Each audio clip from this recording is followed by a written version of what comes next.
Et non, il n'y avait pas de ceinture en jeu, donc je ne peux pas le faire. Chris Eubank a battu Conor Benn par décision unanime dans ce qui est pour moi, pour l'instant, le combat de l'année ou la bagarre de l'année. Appelez ça comme vous voulez, mais en tout cas, pour l'instant, le titre le revient à ce combat-là, pour moi. Et c'est un combat, pour moi, qui était très serré. Moi, j'ai scoré égalité, parce que pour moi, c'était trop dur de les départager. À un moment, c'était Eubank qui gagnait, puis après, c'était Conor Benn, puis ça a tourné comme ça pendant tout le combat. Mais les juges ont vu tous les trois le même score.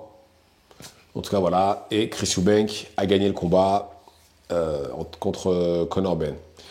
Alors, les 6 premiers rounds, c'était le chat et la souris. C'était Conor Benn qui était au centre du ring, qui mettait la pression, qui envoyait des coups sortis nulle part pour essayer d'arracher la tête de Chris Eubank. Pendant ce temps-là, Chris Eubank jabait, bonne utilisation de son jab, bon déplacement.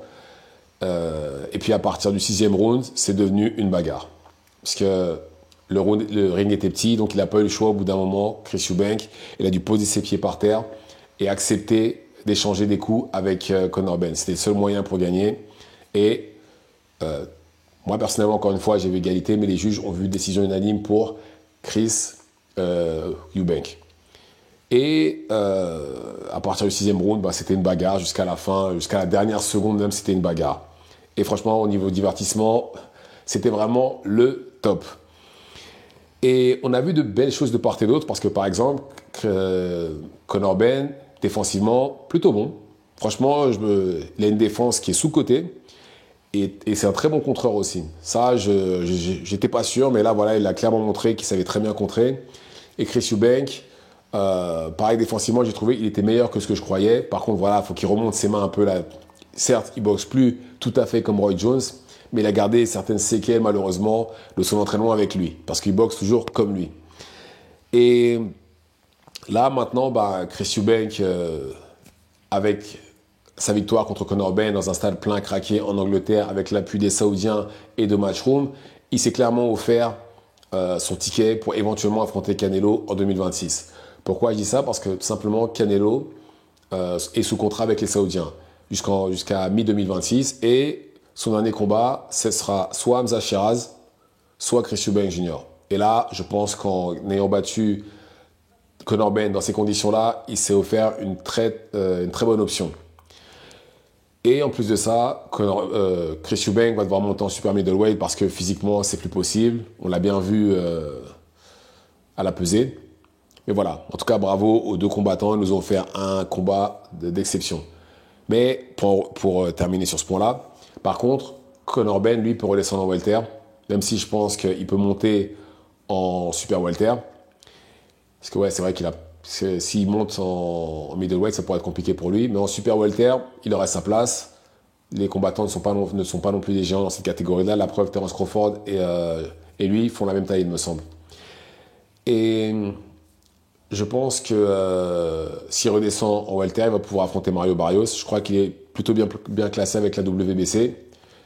Et voilà, personne n'a perdu. Enfin, personne n'a perdu. Si, Conor Benn n'est plus invaincu. Mais voilà, faut voir aussi les choses dans leur ensemble. Il est quand même monté de 2 catégories pour affronter Chris Eubank, qui lui est naturellement à peu près dans cette catégorie de poids-là.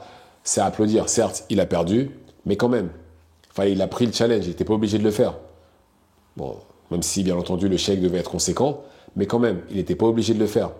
Et encore une fois, bravo à lui et à Chris Eubank Jr. Personnellement, si rematch il y a, je suis preneur. Le premier combat, je voulais pas le voir. Enfin, le combat là qui vient de se terminer, je ne voulais pas le voir. Je voulais pas le voir.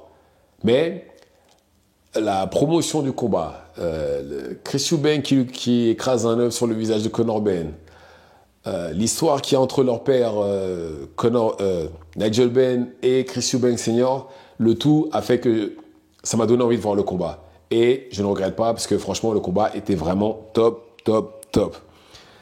Et encore, si il y a un rematch, je suis preneur. Je veux le voir. Et n'empêche, il faut applaudir Turkalachik parce qu'il a eu la vision. C'est lui qui voulait ce combat-là.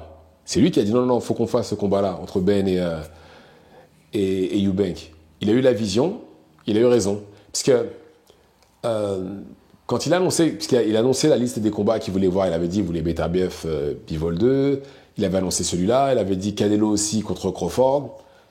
Je sais pas, hein, pour l'instant, en termes de divertissement, moi, j'ai été servi. Je pense d'ailleurs que tout le monde a été servi vu comment le combat s'est déroulé. Bon, en espérant que Canelo Crawford suive le même chemin, ça m'étonnerait, mais bon. En tout cas, ça fait plaisir de voir ce genre de combat-là de temps en temps. Et en plus de ça, c'était pas juste non plus une bagarre.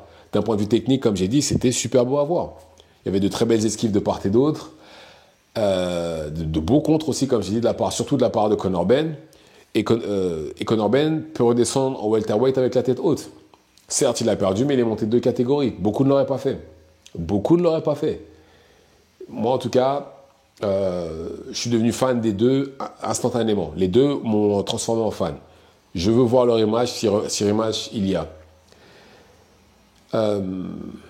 Mais sinon, oui, c'était vraiment bien. Puis en plus, voir leur père avec eux, etc. Je trouve que l'image en soi, de les voir avec leur père, c'était super beau.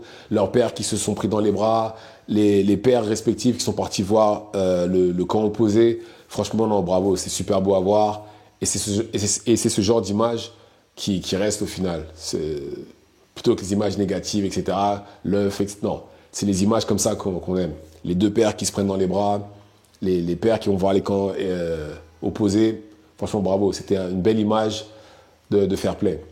Donc voilà. En tout cas, moi, j'ai bien aimé ma soirée.